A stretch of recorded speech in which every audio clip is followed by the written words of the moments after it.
Hey guys, happy Monday. I have got Lieutenant Dan here with me, and we're going to finish our book today. I know you're so excited. Um, Friday, we read the climax of our story, and we're going to talk about what that word means today. And Chet ran to the creek to tell the boys there was a shark in the creek. They didn't believe him, and Sid stayed in the water, and Chet jumped in to get him out and saved him, but got bit in the leg. And remember, we read that article that said his injuries were grave, so they were very serious. All right, let's go ahead and finish it up. Chapter 14. Pictures floated in and out of Chet's mind. Fuzzy pictures. Men lifting him off the dock, the inside of Dr. J's motor car, the white walls and white sheets of the hospital, unsmiling doctors shaking their head, a pretty nurse with a soft voice, and Uncle Jerry, who always seemed to be sitting right next to Chet. Was Chet asleep? Was he awake? Was he alive, or was he dead? It was 2 days before Chet decided for sure he was alive, and 3 more before he understood what had happened to him, that the shark had ripped away part of his calf. Another few seconds and that shark would have taken off his whole leg. It will heal, the doctor said, patting Chet on the shoulder. It will take some time, but your leg will heal. The miracle kid, said Uncle Jerry. That's what the newspapers are calling you, and it's true. By then, Chet had heard about the others. The boy attacked a mile down the creek from Elm Hills, and the man who jumped in to try to save him. Both were dead. Remember, we read about them in the newspaper article. Chet's room was filled with flowers and cards from people all over the country. But none of it mattered to him. His leg hurt worse than it had when the shark was biting him. The medicine they gave him made him feel sick and woozy. He wanted Mama and Papa, but their train was still making its way across the country. Every time Chet fell asleep, he woke up suddenly, shaking with fear, his bed soaked with sweat. The terror faded some when he was awake, but somehow that shark was always lurking, its black killer eyes watching him, its bloody teeth glistening. Chet had never felt so alone. Chapter 15. It was Chet's 6th morning in the hospital when there was a knock at his door. He sat up, sure it was Mama and Papa, but it wasn't. Dewey, Sid, and Monty stood in the doorway. Uncle Jerry was right behind them. The hospital was a 2-hour trip from Elm Hills. Had the guys really come all this way to see him? They all looked a little scared, and Chet felt nervous. Were they still mad at him? Chet raised his hand and gave the briefest, tiniest wave. And just like that, the guys came barreling across the room, fighting each other for a spot on his little bed. Their jostling hurt his leg, but Chet couldn't have cared less. I'll be in the hallway, kiddo, Uncle Jerry said. I think that pretty nurse likes me. The door closed and all the guys started talking at once. They dynamited the creek. A guy caught a shark in the bay, says it's the same shark. It was 10 feet long. They cut open its stomach. They found human bones. Of course, Uncle Jerry had told Chet all this, but he didn't stop the guys from telling him again. He liked the sound of their voices around him. He hoped they never stopped talking. They told him that Captain Wilson was a celebrity, that newspaper reporters were coming from around the world to talk to him. Your uncle said your leg will be okay, Dewey said. You're going to have a huge scar, Sid said. He almost sounded jealous. Chet hadn't looked too closely at his leg when the nurses changed his bandages. That was when it hurt the most, when they washed the wound. He had to keep his eyes closed tight and bite down on a rag to keep from screaming until the cleaning was done. A chunk of flesh was missing from his calf. He'd have more than a scar. He'd have a limp. Just like me, Uncle Jerry had said. Won't slow you down a bit. Minnie keeps asking about you, Dewey said. Chet wondered what Minnie would think of a boy with a limp. Sid moved a little closer to Chet. We're sorry, he whispered. We're sorry for everything, said Monty. Sid looked like he was about to cry. It's my fault. What? Chet said. You didn't put the shark in the creek. Sid laughed a little, and he wiped his eyes on his sleeve. We should have listened to you, Monty said. If we had gotten out of the water, you wouldn't have gotten bitten. And if you hadn't come, Dewey said, we'd be... But if I hadn't played that stupid prank, Chet said, you would have believed me. You saved me, Sid said. You guys saved me, Chet said. He swallowed hard, and they all sniffled a little. Then a hush came over the room, and in that quiet moment, Chet realized something. He and the guys would always be tied together by the terrible things they'd seen, by what they'd done for each other. It was a while before Sid said, "We're calling a truce. No more pranks." As usual, nobody argued with Sid. It was settled. So, a lot of your predictions were right. They're friends again. The guys stayed all afternoon until Uncle Jerry poked his head in and said it was time to go. The guys lingered until Uncle Jerry shooed them out the door. Wait for me, Uncle Jerry. Wait for me, Uncle Jerry told them, and then he closed the door and came back over to Chet's bed. Your mama called the hospital, he said. She and your papa will be here after dinner tonight. Chet smiled. You know, Uncle Jerry said, straightening the sheet. I had an idea. Thought I'd mention it to you. He cleared his throat. Maybe your papa would like to help me run the diner, Uncle Jerry said. It's a busy place. I think he might enjoy it. We do well enough, and I sure wouldn't mind having more time to myself. It took Chet a few seconds to understand what Uncle Jerry was saying. Your papa might decide it's time to settle down, Uncle Jerry said. I'm not sure he'll say yes, but I guess it's worth a try, don't you think? Chet opened his mouth to say something, but the words seemed to be all stuck together, so he just nodded. Okay then, kiddo. It's a plan. Chet lay there for a while after Uncle Jerry left. He thought about Mama and Papa. He couldn't wait to introduce them to the guys and to Captain Wilson. He struggled to keep his eyes open, but it had been a long day. Before long, he dozed off.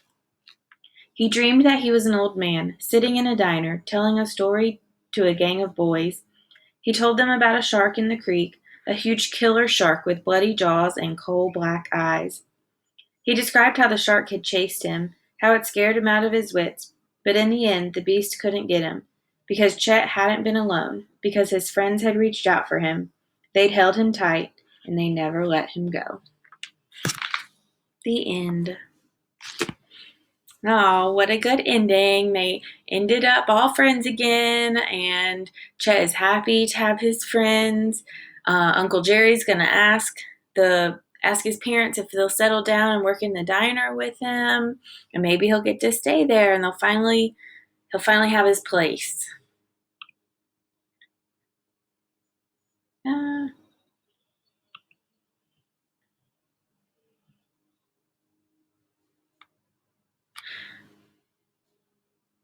well, okay, so let's keep talking about RL.5.5, which was understanding the structure of a story. So let's go ahead and finish our chapter summaries. So chapter 14, that was Chet waking up in the hospital and figuring out that he had a chunk of his calf missing. Chet woke up in the hospital and figured out he was alive, but his calf was very hurt. And then chapter 15, the boys came to visit Chet and they made up. And Uncle Jerry is going to offer for Chet's parents to stay in Elm Creek. Or is it Elm Hills? Elm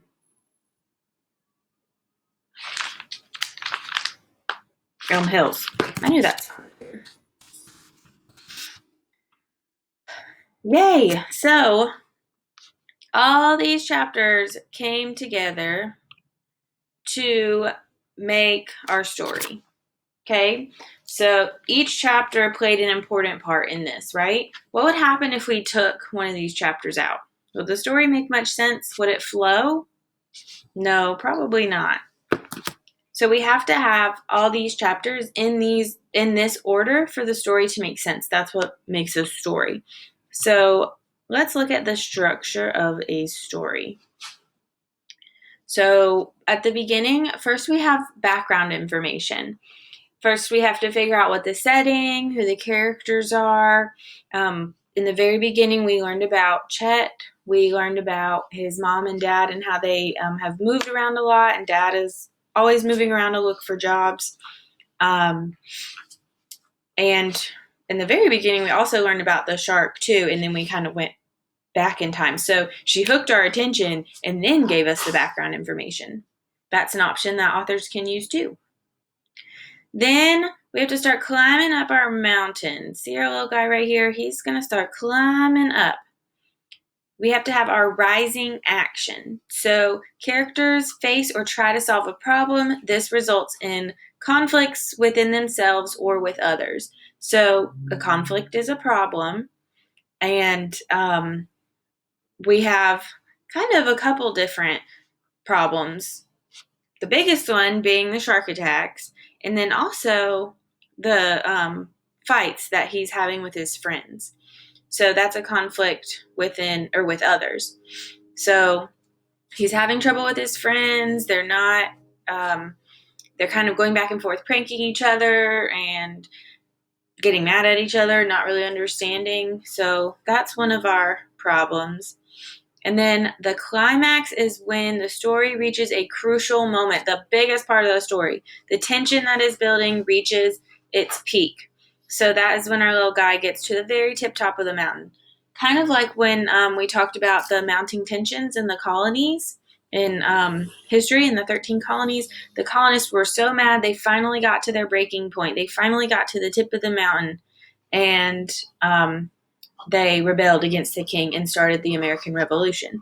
So similar to that in history, stories use that structure as well to, once we get to that big point, then that's when all the tension reaches a peak and the big thing happens. So in this case, it was what? What was the big thing, the climax of the story? That was when Chet got bit by the shark, when all that stuff happened in the creek, when he tried to warn them and he saved Sid and got bitten. Then we have the falling action. So this is the part of the story that explores the consequences of the climax. The tension in the story begins to ease. So the consequences of the climax was that Chet was in the hospital, and then his friends came and made up. Are consequences always bad? No. A lot of times we think of that word as just being bad, but his friends came and they talked to him too, which led to the resolution. The story's central problem is finally solved, leaving the reader with a sense of completion. So the friends made up. They are friends again. Chet knows that they will always be connected. And another solution would be about maybe his parents coming to live in Elm Hills with them, and Chet being able to stay and not have to leave. They talked about the shark being killed, and then they found bones in the shark's stomach, proving that he had gotten the humans. So we had lots of different problems solved in the resolution. And did you feel like you had a sense of completion? Did you like the ending of the book? Did you feel like all the problems were solved and all your questions were answered? Yeah, in this case, we did. So, in my opinion, that was a pretty good resolution.